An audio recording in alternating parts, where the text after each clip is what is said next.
Okay, so good afternoon, everybody. I want to welcome you to another one of our marvelous parenting series presentations.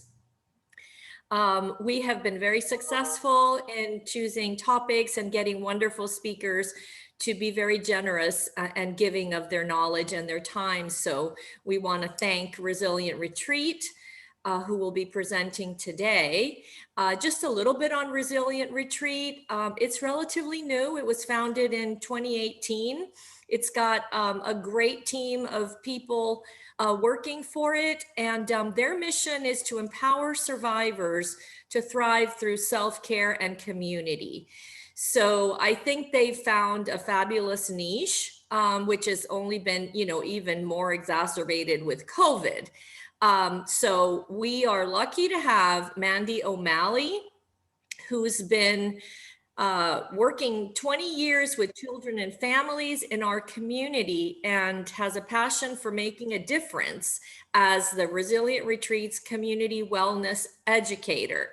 So Mandy will be sharing her knowledge and her vast experience today, hopefully helping each one of us that are attending and those who will be looking at this recording later. They're all available on our website and also on our YouTube channel. So I want to invite everybody to, if you've missed one of our sessions, please go ahead and visit our website and our YouTube channel, and you can view later on. So on behalf of Sean Ewens and the rest of the staff at Healthy Start and the board, welcome and thank you for joining us for today's Self-Care Builds Resilience, presented by Mandy O'Malley. One housekeeping rule: questions and answers, please type them in the chat box and they will be answered as we go along. So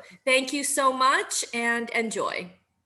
Thanks so much for having me. That was a really kind introduction. Whenever someone speaks so nicely, I feel like I should just end it right there, because we should just be like, yep, we're great. We know a lot of stuff and we're going to see you later. Because I feel like living up to that is always the challenge, but I'm happy to try today.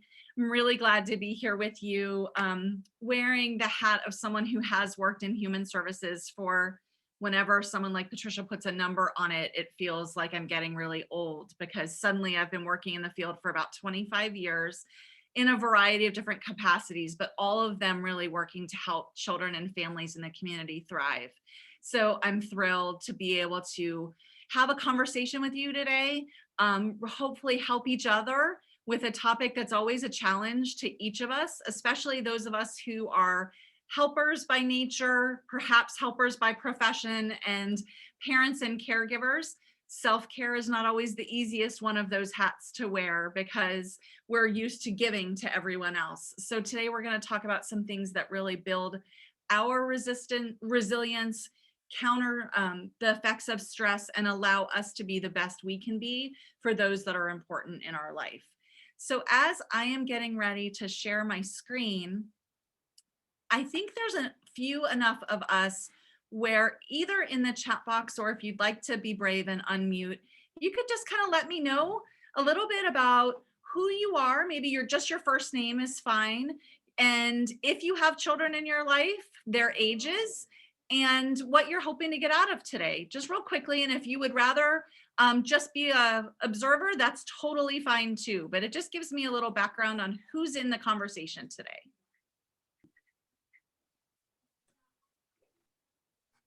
Hi, I'll go. My name is Julia Perez. I have a 4-year-old. And actually, my boss suggested this, this would be a great thing to attend today. Me and Edwin and Joe all work at a parenting program called the Ignite program. We're fatherhood advocates, which is essentially case managers. But we really are focusing on resilience as a part of our work. And so I think learning about self-care for ourselves is going to be really important, sure. So we can support our dads, but also, yeah, for the dads as well. So Right. for us to survive and for them to teach them how to survive as parents too. Absolutely. And you're wearing those multiple layers of being helping professionals who I also spend a lot of time talking about building resilience with because of compassion fatigue. So you're definitely wearing lots of hats. So I'm glad that you're here today. Thank you. Anybody else? Like Julia said, I'm Joe Parker, and I work with her at the Ignite program. I have a 4-year-old and a 3-year-old. So yeah, I'm kind of in the same boat with Julia. Yeah, and you're in the thick of it. Yeah. Anybody I'm else? Mandy. excited. Oh, I'm Yeah. so sorry, Josephine. It's Go okay. ahead. I'm just saying I'm excited to learn Great. some things. I'm sorry. Go ahead. And Mandy, I'm Shawn Ewens. I'm the executive director at Healthy Start, and it's so good to see you again. And thank you for doing this. I know I definitely need it, especially with all of the fighting we're doing for our funding on the state level. And I also am a mother of 3, and one of them is a 15-year-old girl. We'll leave Bless it right your heart. there. Bless your heart. Thanks for having me. We have Susan Ahrens, who's with Sunshine Health, and she has 2 grandchildren in her home, ages 10 and 12. And I'm Sarah Olison. I'm with Healthy Start. I have a 13-year-old girl who's primarily at home with us, and then a 7-year-old son who is every other weekend. So you do the juggling act as well, which brings its own dynamics. yes. All right. Hi, I'm Edwin Catano. I'm also a fatherhood advocate for the Ignite team. I do have an 11-year-old son. Great. Thanks for being here, Edwin. All right. Anybody else want to jump in real quick, or else we're going to get started? And I'm going to start by telling you a little bit more about myself. I shared that I've worked in human services with children and families, whether that was a long tenure working in child protection, in child abuse prevention, intervention, and treatment. It's also included teaching quite a few parenting courses over the years, everything around raising awareness of protecting our kids and being the best we can be for our kids and families.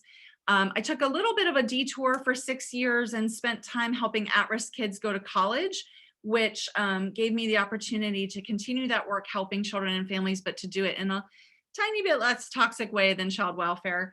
And then I have been so excited to kind of come back full circle and work at Resilient Retreat. And I'm going to tell you a little bit more about Resilient Retreat as we go today, because I also want to make sure you know about the programs for ongoing support that we have to offer as well. For all of you, in addition to today, you already have the amazing support of Healthy Start, and we would love to join that support structure for you with our ongoing programs. On a personal level, I feel like I blinked and my toddlers became these man children. I have a son, Jack, who is 21 years old and is graduating from college next month. And I have a son, Liam, who is 18 and graduating from high school next month. So in our family, we're at a little bit of a transition junction, but it seems like parenting is all about just linking those transitions together.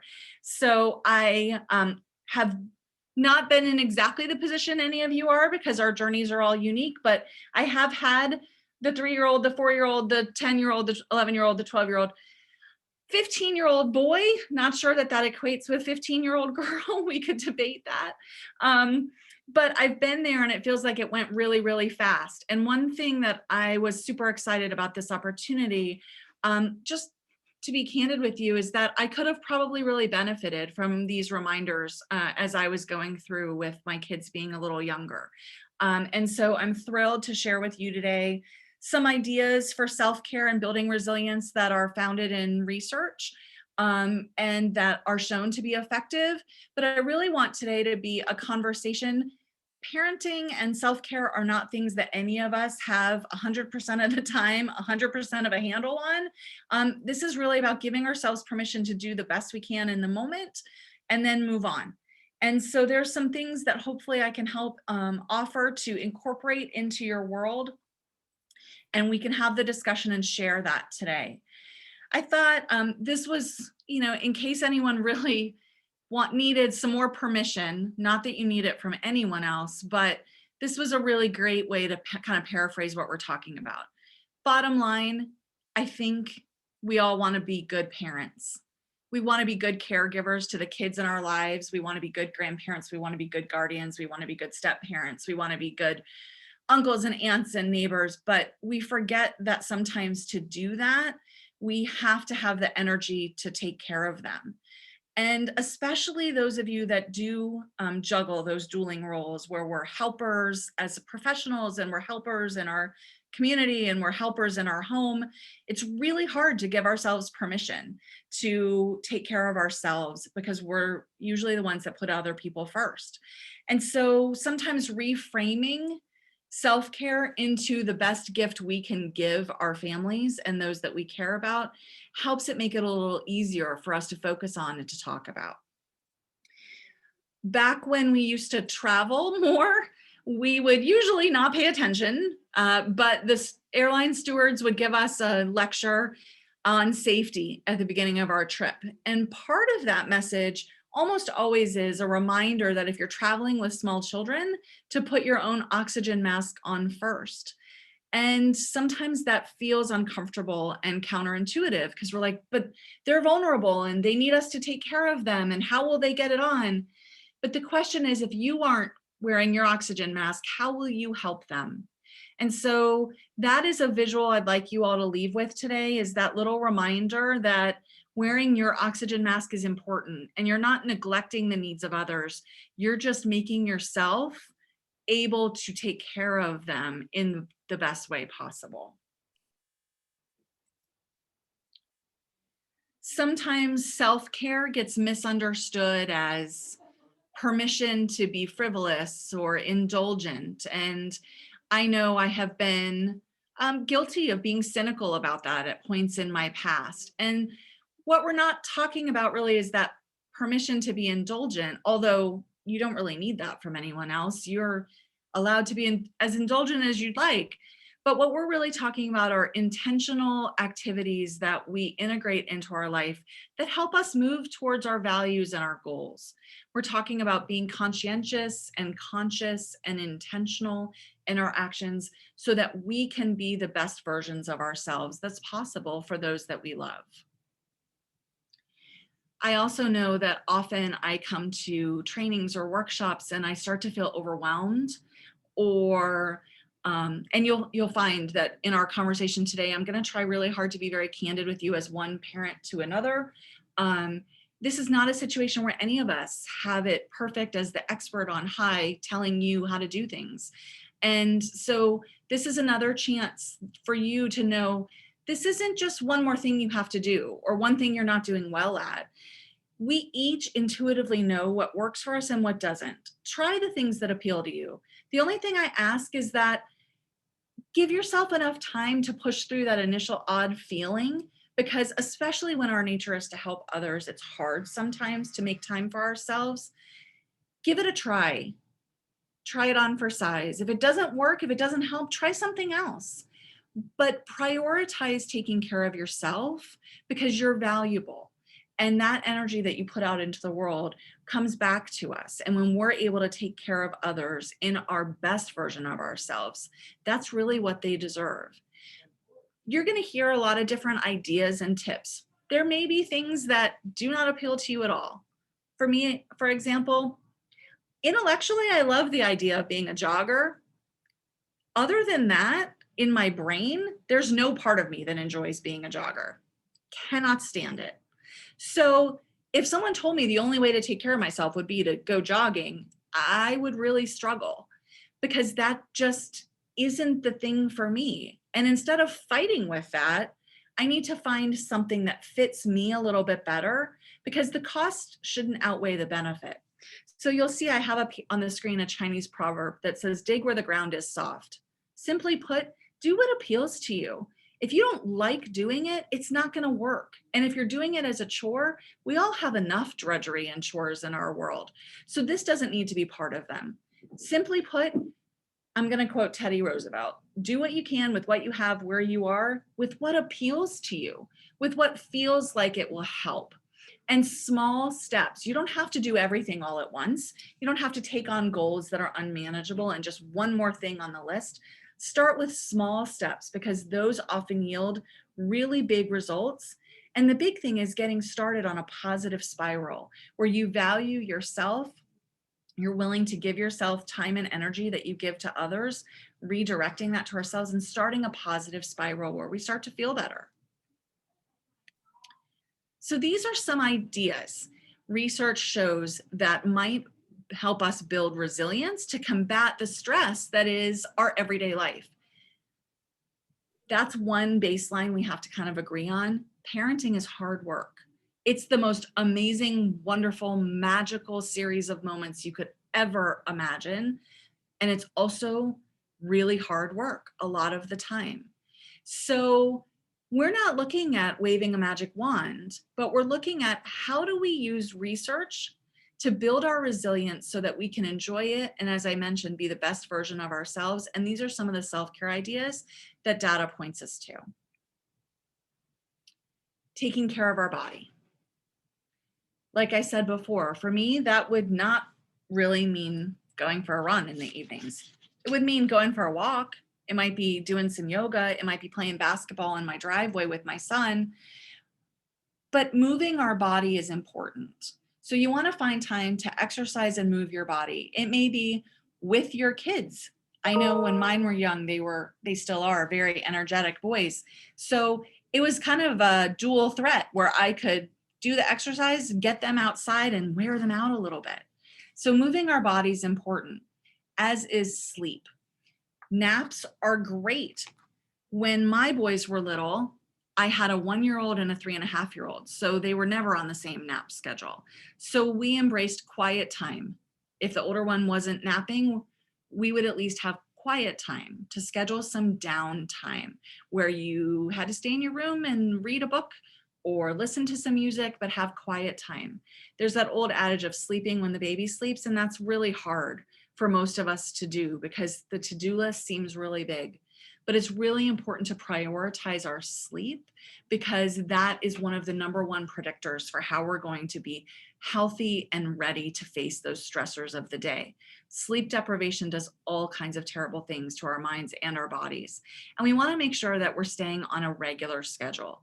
It's really tempting to try to cram everything in and be up really late when our kids are sleeping.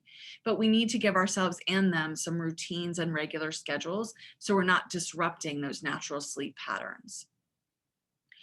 Again, some of these are pretty common sense that you've heard a lot about, but I want us to have a conversation today about how they'll work for you.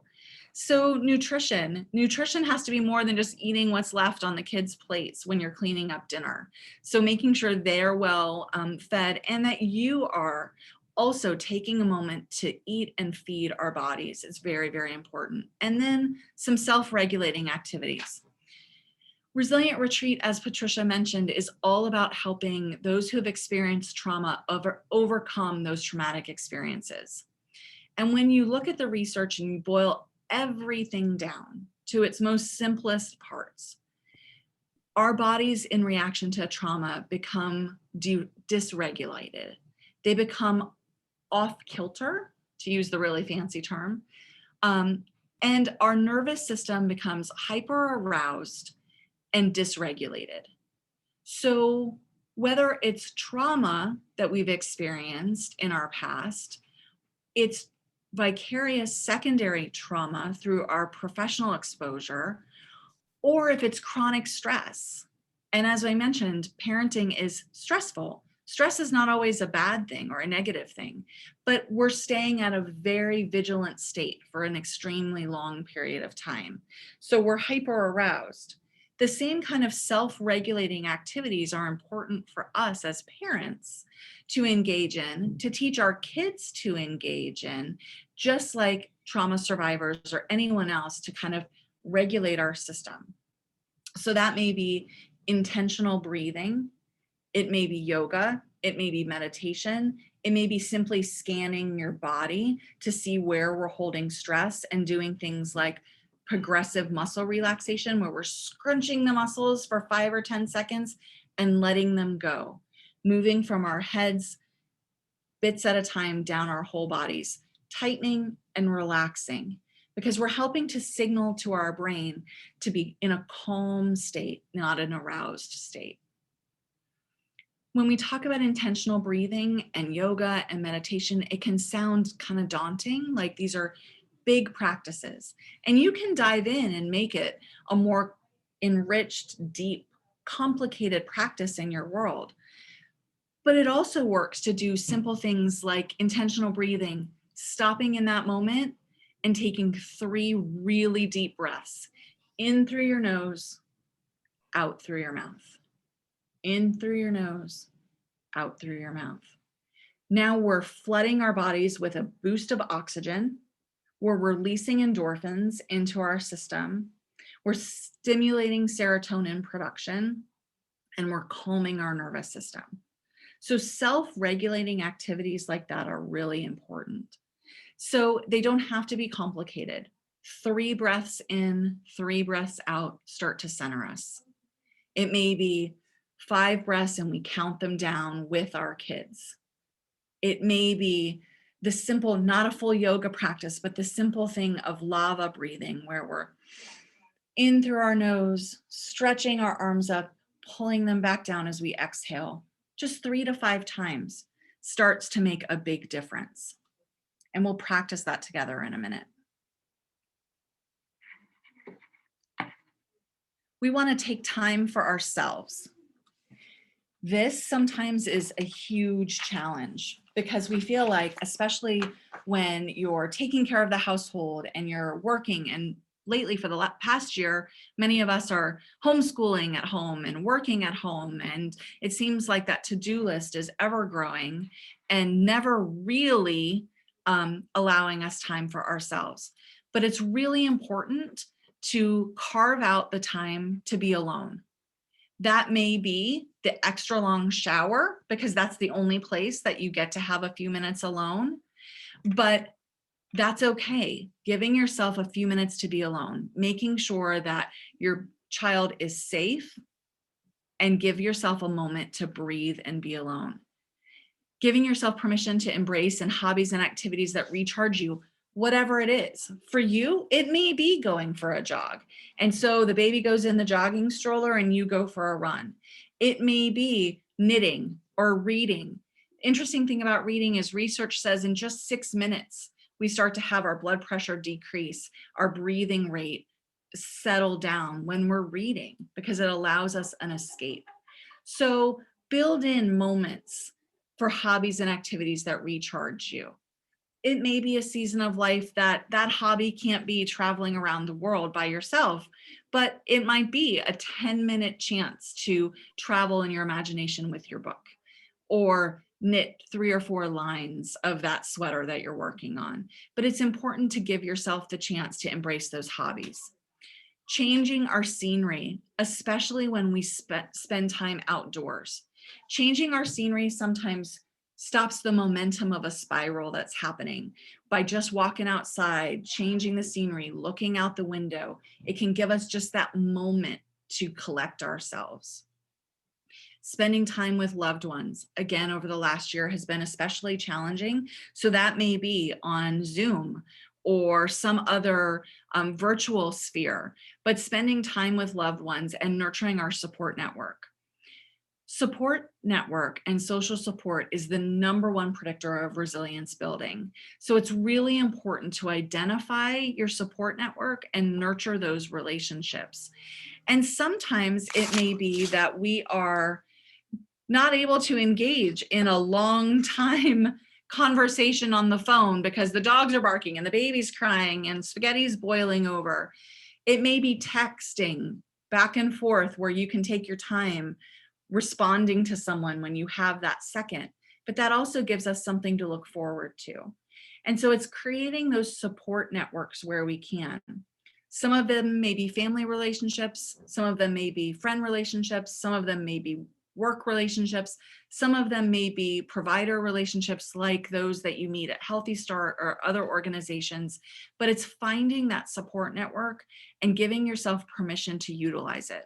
Sometimes it's very hard to accept help, but when you have that nurturing support network that can give and take, It's very beneficial to everyone involved. And schedule conversations with adults. A lot of times when you're spending your whole day with 3 or 4-year-olds, you just need a conversation with an adult.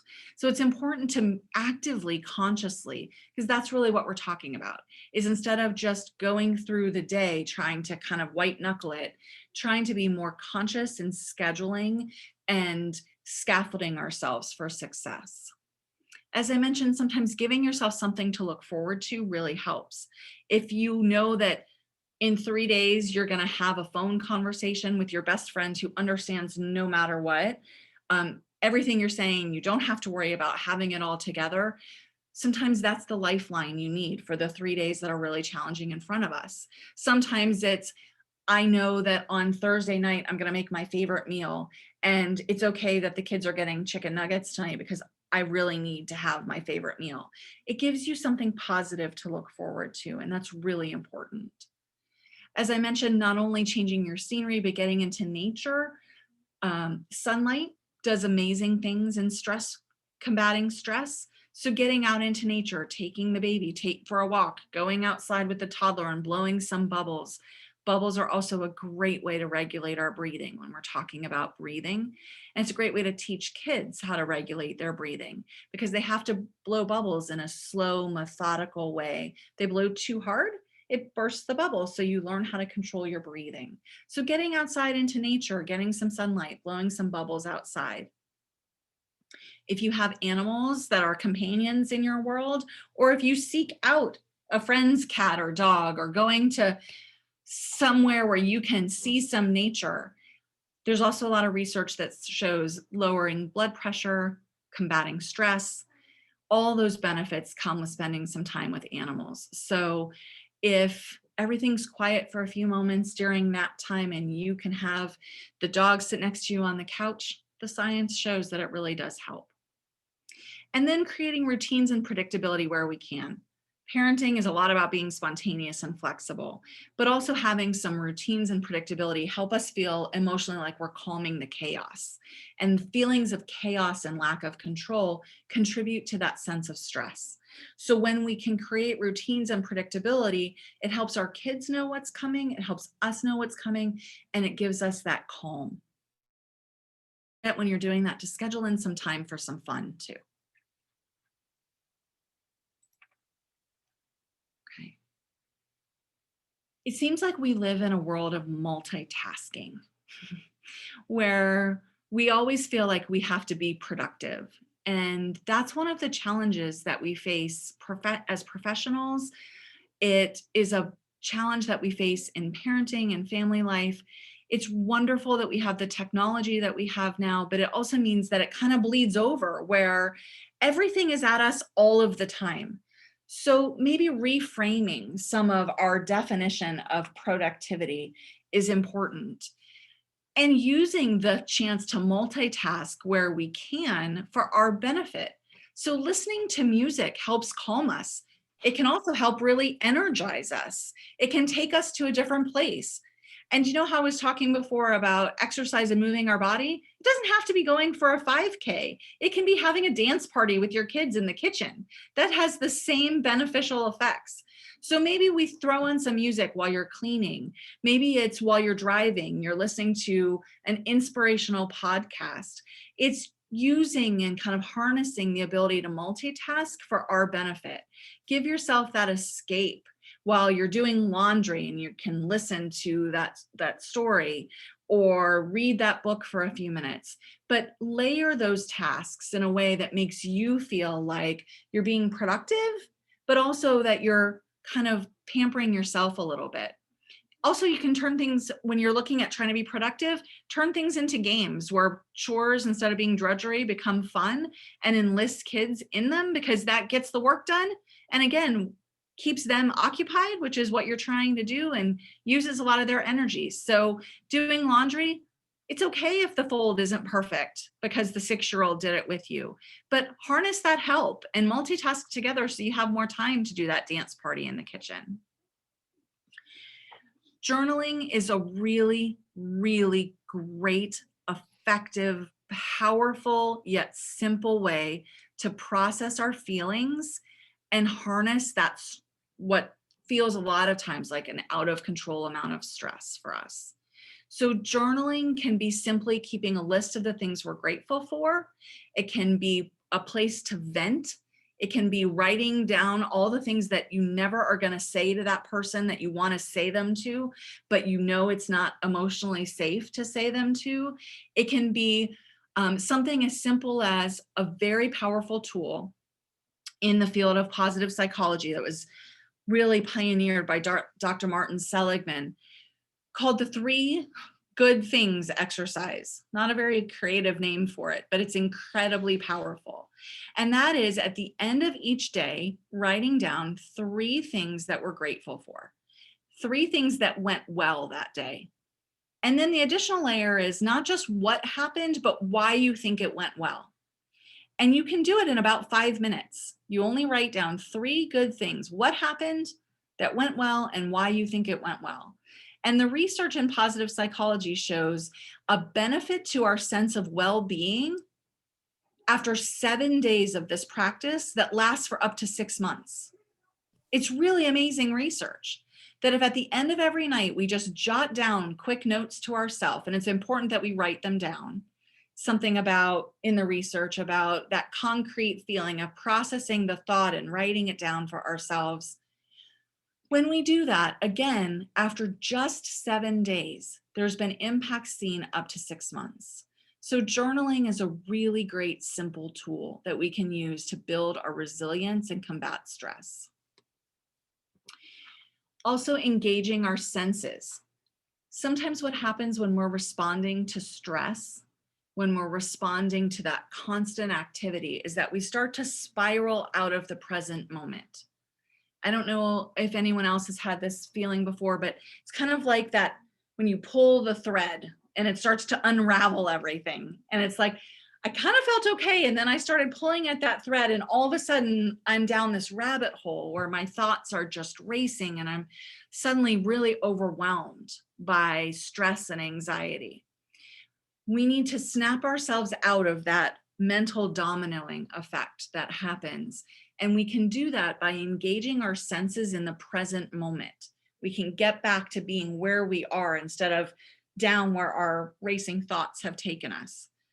So to do that, we need to engage our senses in that moment. It can be something as simple as aromatherapy, where you might use a diffuser or a candle or essential oil, or you might sniff something that brings you a favorite memory, or a simmer pot in the kitchen or anything like that that might bring you that smell to bring you to your present moment. It could be something as simple as washing your hands and putting some cold water on your face.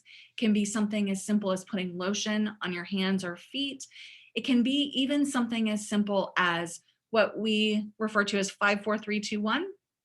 It's a very simple exercise that not only works for combating stress, but it also helps us if we're really spinning out of control with something like PTSD, test anxiety, especially for our kids, tantrums, or anything, like I said, where we're starting to no longer be in the present moment, but mentally and emotionally, we're kind of having a little bit of that overwhelm. What we need is to bring us back to our senses for that present moment so we can kind of stop and hit the reset button. So 5, 4, 3, 2, 1 is just as simple as stop in that moment and think of 5 things that you hear.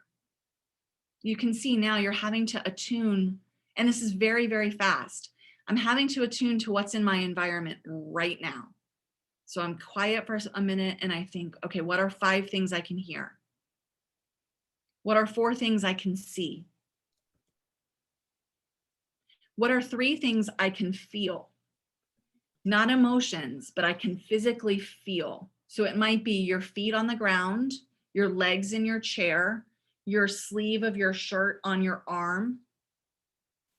But we focus on 3 things you can feel, 2 things you can smell, and 1 thing you can taste.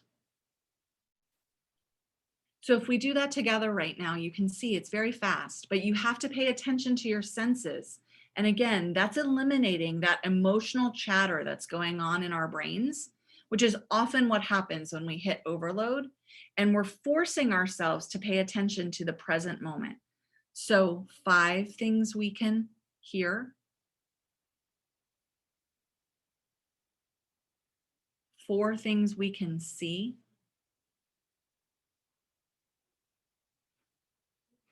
3 things we can feel, 2 things we can smell, and 1 thing we can taste. Now you've brought yourself back to the present moment. It's like hitting the reset button. And you can do that as you practice it more and more. You can do it very quickly. And we can also teach our kids how to do that together, and we can talk that through.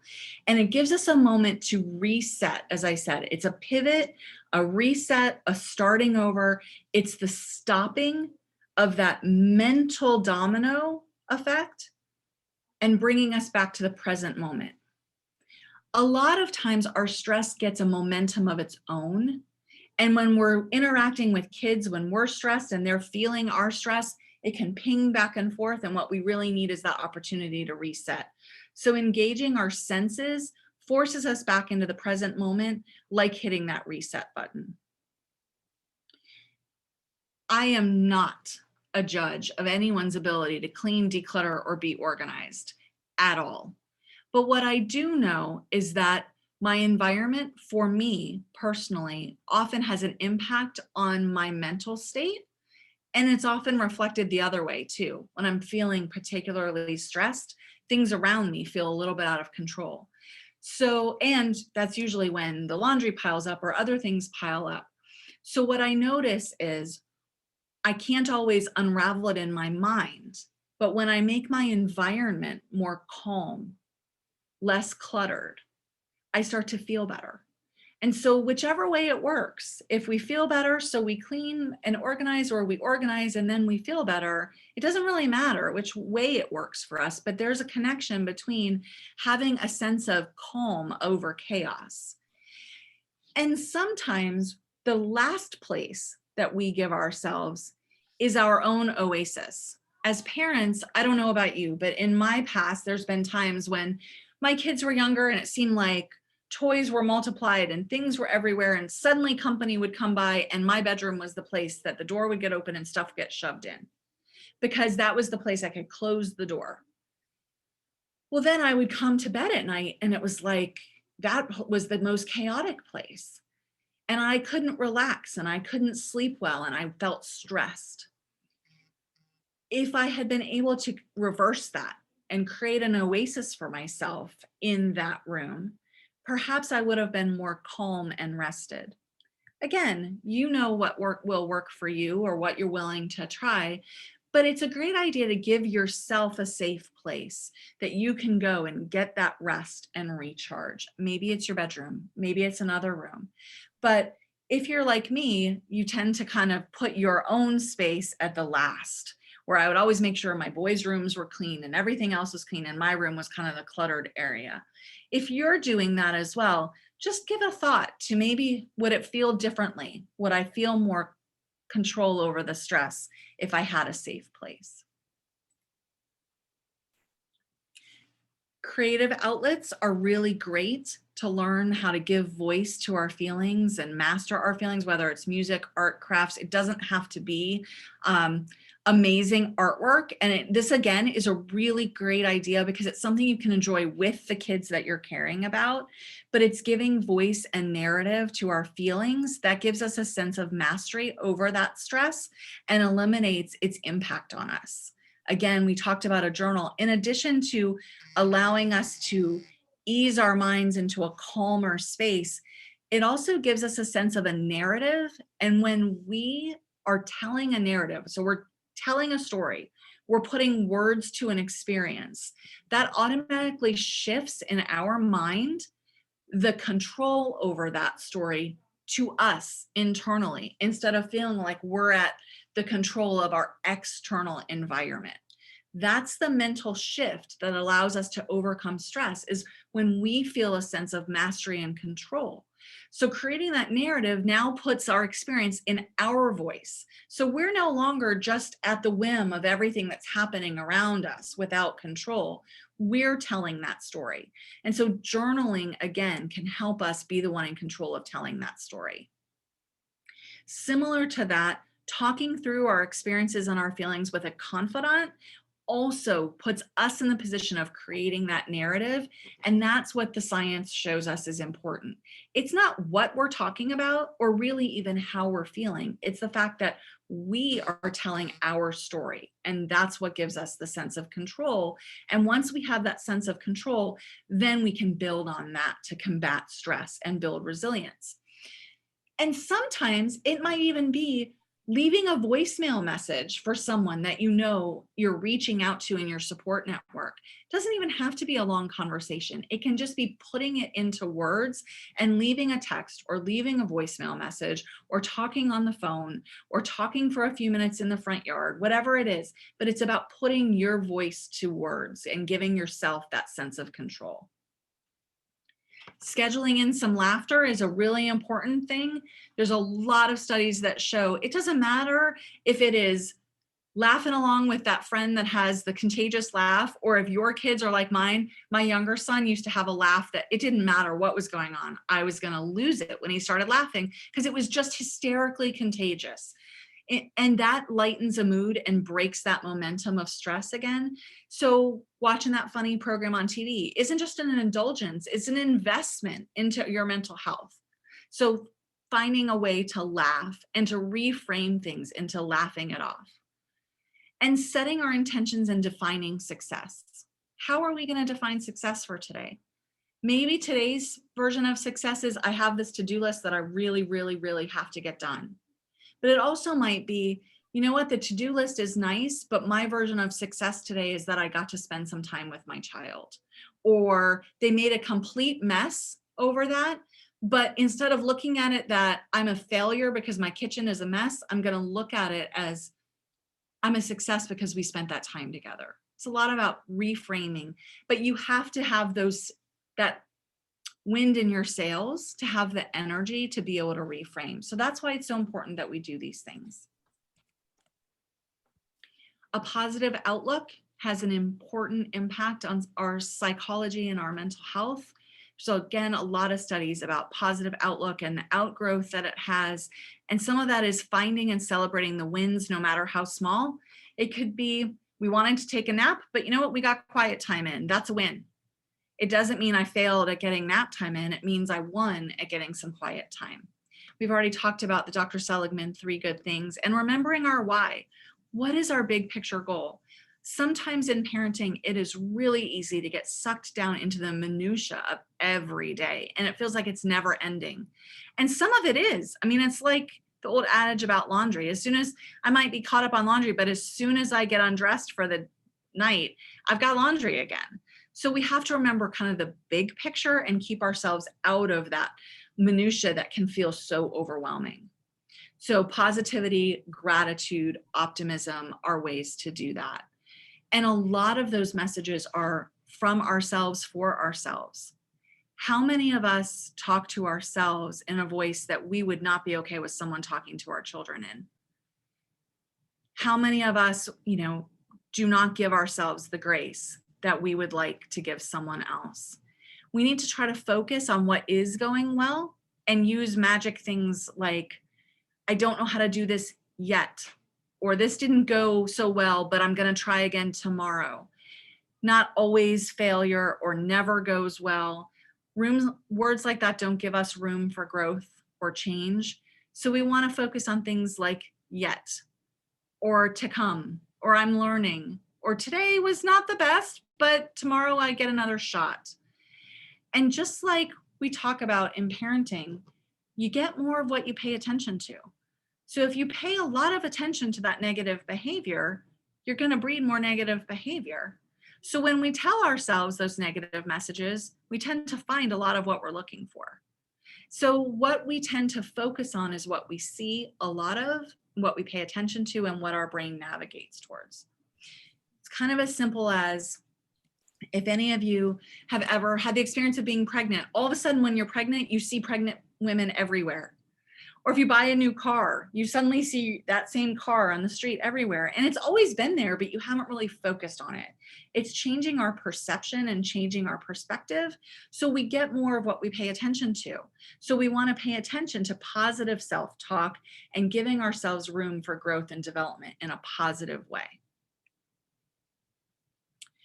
Ultimately, our goal can't be perfection because there is no such thing, but we can strive for balance and well-being. So from the very beginning, recognizing that we're all doing the best we can every single day, and tomorrow that best may be defined very differently, but we're going to just take it one day at a time. We're going to do the best we can that day, and then we're going to move forward. Reframing the behavior of others, especially of our kids. They're having a hard time. They're not giving me a hard time. They're not out to make my life difficult. They're having difficulties, and I'm here to help them through that. That little change in perspective can have a tremendous effect on the way that we interact with each other.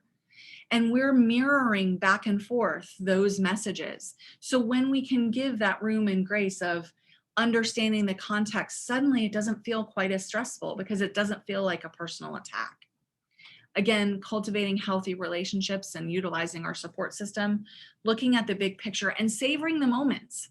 You know, a day is full of moments that may not go 100% the way we hoped. But if we can focus on those that did and put them away in our bank of memories, that helps propel us forward as we're feeling stressed in the times that things aren't going as well. So we've talked for a little bit about a lot of different ideas, and we have just a few minutes left that we're going to keep the conversation going. But right now, is there anyone who'd like to share something either that you're doing that is working well for your self-care, or an idea that maybe we've reminded you of today that you're willing to give a try to?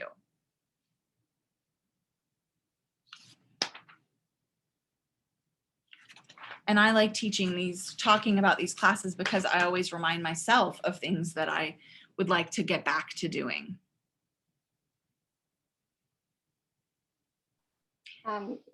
So my son and I, recently his feet grew. He's 4, so they went up 2 sizes in seemingly a week, and I had to go out and buy him a bunch of shoes. And everybody will tell me how polite he is, but he didn't say thank you to me. And I was very perturbed, and I said, you don't feel grateful for all these things that we have here? You have so many beautiful things, and I work hard for this, and et cetera, et cetera. And he said no. And I was shocked. I was like, that's not how I'm raising you at all. Yeah. So about a week ago, I said, well, at night we're going to do gratitudes. I couldn't come up with anything clever, so I just called it gratitudes. So each night at bedtime, before we read a book, we each say 3 things that we're grateful for. And it can be anything. So sometimes he'll say like toots, and it's just because they're funny. And it's like, okay, that's kind of funny. Whatever makes you laugh. But then like last night he said, I'm grateful for your hugs. And it was like, okay, that was very sweet because it made him feel better.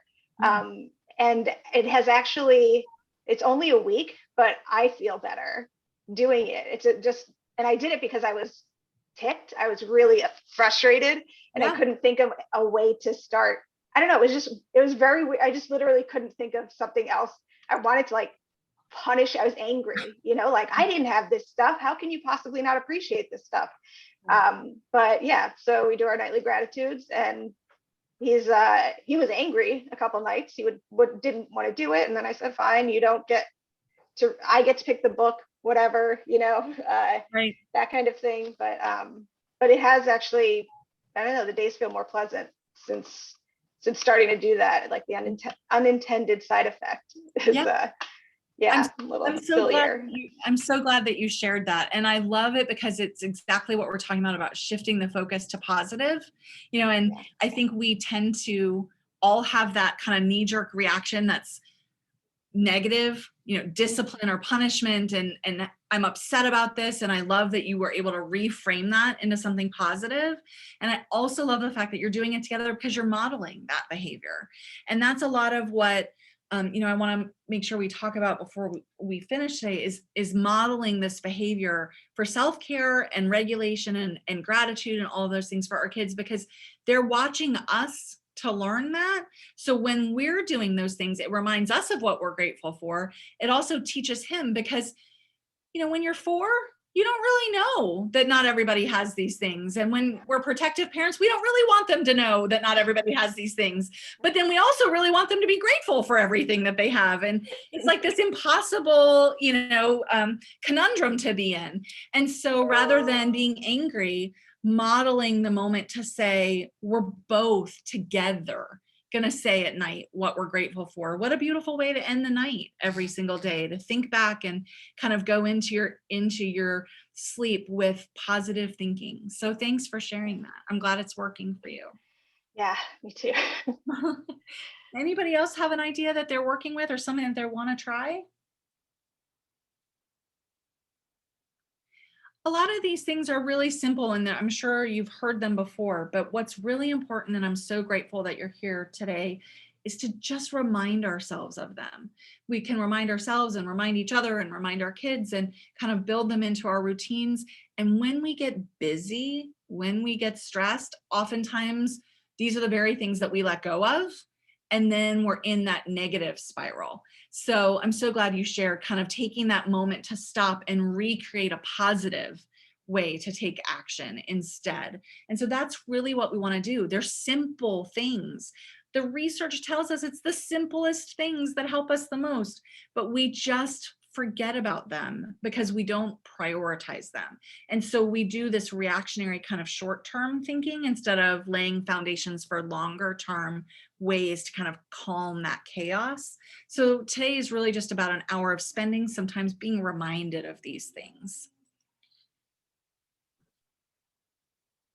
We all have moments that we are less than our best selves. That is, I think I can be safe to say, a universal experience. I know I have moments when I think back on parenting and I'm really proud of them. And I have moments that I would really like to redo. So every single one of us has stress get the best of us sometimes. So again, this is why it's important that we have these conversations with each other, because every single one of us has these struggles.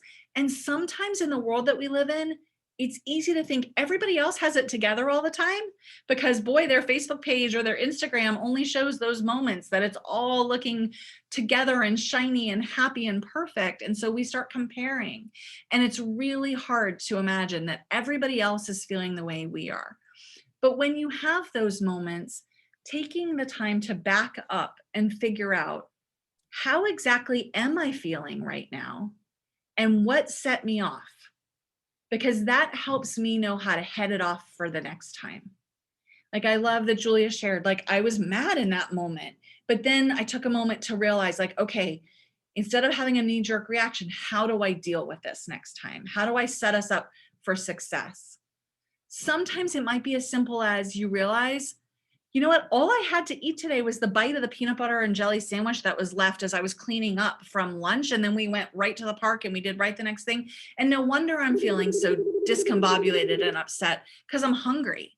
But we don't stop in that moment and really figure out, how am I feeling right now? And what triggered me? So I can be the best I can be for my kids. So when those moments happen, as quickly as you can, and sometimes it's not until after. But the more we do it, the closer kind of the trigger and our response come to understanding. So looking back and kind of becoming self-aware, how am I feeling? How was I feeling then? Why did I act that way? What made me get so angry about that? And how do I avoid that next time? Sometimes it's walking away when you need to. You know what? The baby can be put in the crib for a minute and you can walk out. Crying will not hurt them in the same way that us being really angry may make us lose control and hurt them. So we need to break the momentum of that moment and walk away and take that break and take that breather. It doesn't mean that we leave them in an unsafe situation. It doesn't mean that we ignore their needs, but it means we give ourselves just a moment to take those 3 big breaths and stop the momentum of that spiral that sometimes can get out of control. And then actively engaging in what calms us, what counters those feelings of stress. And it may be looking backwards and being self-aware after something, so then the next time I can be more prepared.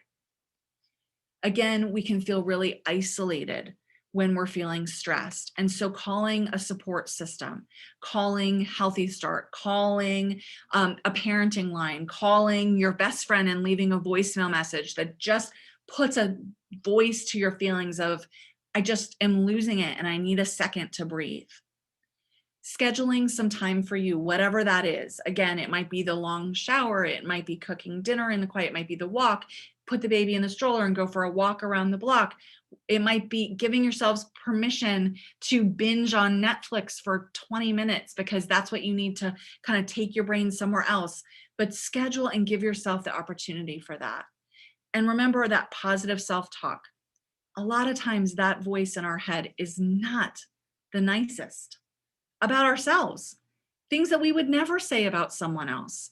So reframing it and think to yourself, okay, if this was my sister who was calling me and this was the situation she was in, or if this was my best friend who was telling me that this is how they were feeling, what would I say to them?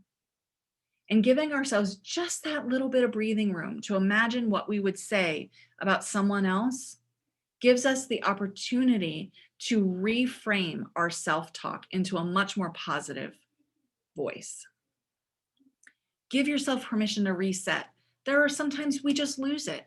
And then we go down that path of, I'm so terrible, this always happens, and it's negative snowballing effect. We need to give ourselves permission to stop those thoughts, pivot and restart. Just because one thing went wrong doesn't mean the whole day is bad. It doesn't mean everything that you do is horrible. And it doesn't mean you're an awful parent. It just means you're having a rough time right then. But I can gather myself and I can reset.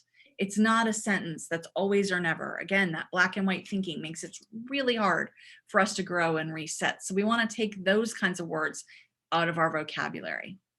Trying some of the things that we've talked about today, apologizing when we need to, and I just see we all make mistakes. In fact, mine has a typo in this PowerPoint. So I apologize, but I guess I'll model that we all make mistakes and I own it. And we model for our kids when we can own a mistake. Then suddenly they have permission to move forward after they make a mistake. How can they understand apologizing if they've never heard one? How do they know how to process all feelings unless they see the grownups in their world safely having feelings? Sometimes we want to protect our kids from feelings, and so we never allow them to recognize that we're upset or angry. Now, I don't mean to be scarily out of control. We certainly don't want that. But we do want to give our kids permission to have feelings and understand that sometimes we feel stress. And this is what we do when we feel stress. And it's okay because we're going to come out the other side.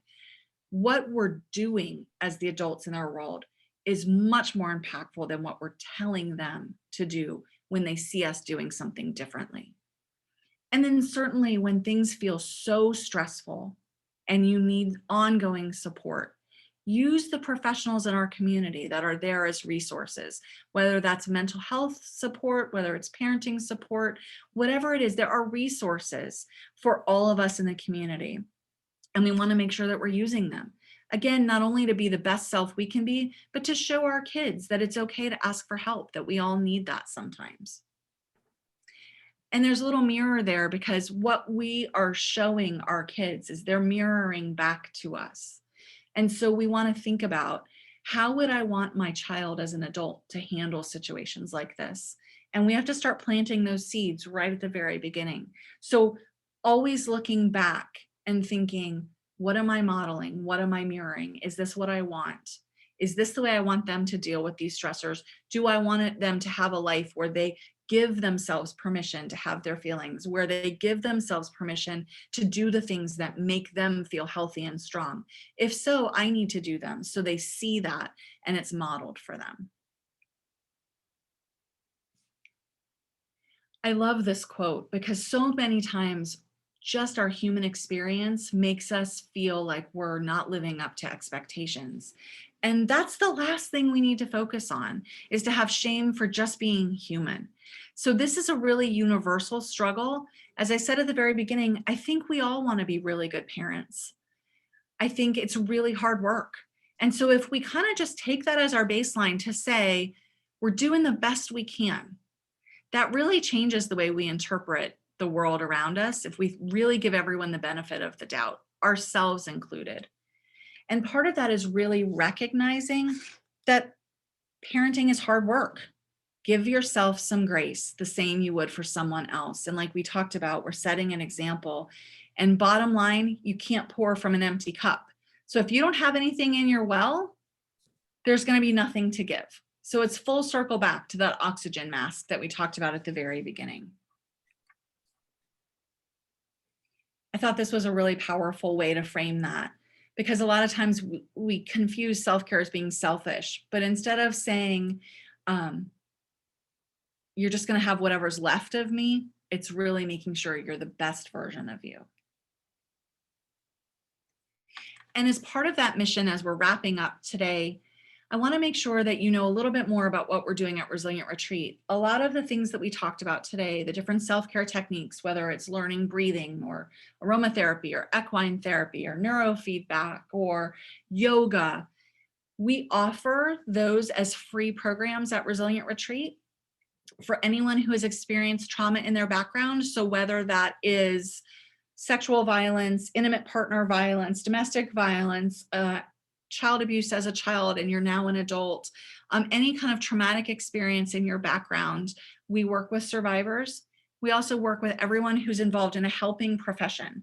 So whether that's with mental health or human services or social services or education or anything where your profession is helping someone else, those are the two groups that we work with at Resilient Retreat, and we provide all of our services free of charge. So they're free of charge and they're confidential and they're all kept up to date on our website, which is just resilientretreat.org. And so I hope that you're able to implement some of the practices we've talked about in your daily life, in your home. And if there's things that you're interested, that you would take the opportunity and call us and become one of our participants, because again, they're all free services. Down the road, we will be housing retreats for 3 to 5 days as well. That's about a year out, but right now we're still doing everything from yoga classes to journaling to all the things we've talked about today. So if something piqued your interest, please join us for a program. You just give us a call and we'll get you hooked up. And if I can be of any help, if you have questions after today, if you want to talk more, give me a call, send me an email. Let's continue the conversation, because this is the best way that we can create a community that is strong and healthy, that we all envision as the most wonderful, magical place for all of our kids to be able to thrive. And it really starts with all of us as the adults in their world that are role models for them and protectors of them and nurturers of them. And so I'm so glad to have the chance to talk to you today. I look forward to talking to you again. And I appreciate the fact that you made this a priority for your time, because I know it's really hard when you're juggling everything. So if anyone wants to talk further, I'll be on for a few more minutes, but you're also welcome to call me or email me anytime. And Patricia, Sarah, Sean, thank you so much for having me today. Mandy, Yes.